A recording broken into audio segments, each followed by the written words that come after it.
Abraham Maslow, an expert in human behavioral psychology, created Maslow's hierarchy of needs.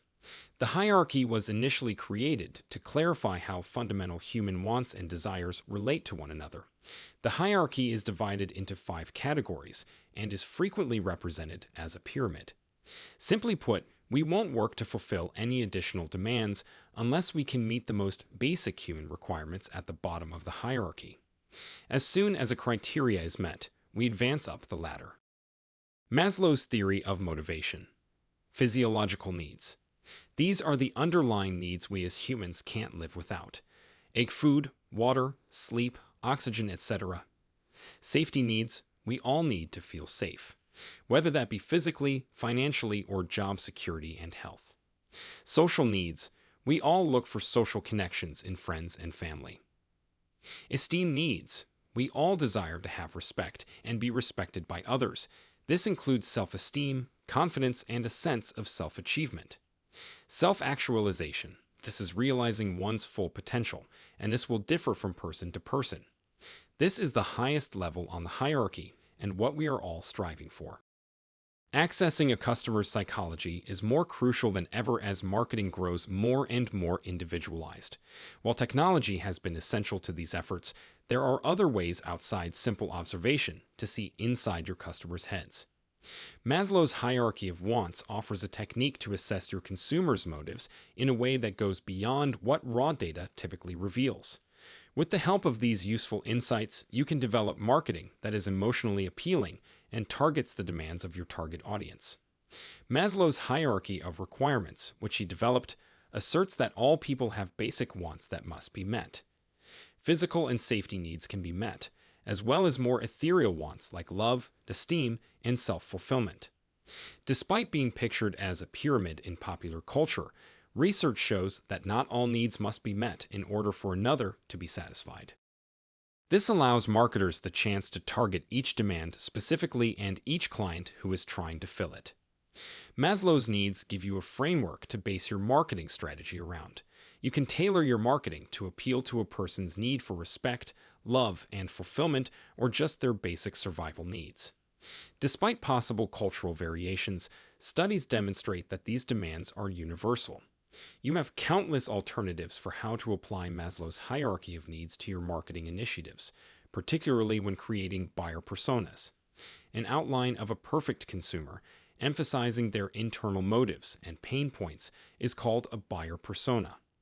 A buyer persona examines the abstract motivations behind consumer purchasing decisions rather than relying only on concrete data factors like income or address. A consumer persona can be as straightforward as a chart with numerous bullet points, or it can be as complex as a long novel. The character will reflect the core of what motivates a customer, no matter how you choose to express it. Maslow's hierarchy of requirements offers a focal point that clarifies a customer's objectives, bringing unique insight into the creation of a consumer persona. You may make your customer persona more effective and realistic by associating each feature of your idealized buyer with a particular requirement. With this knowledge, you can create a marketing plan that more effectively positions your company as a solution for your target market. Why now is a question you should ask when creating your buyer personas in order to understand their motivations. What changed their search for your products and services from 2 or 3 years ago to now? A specific need is triggered by a triggering event, which can be viewed in terms of Maslow's hierarchy.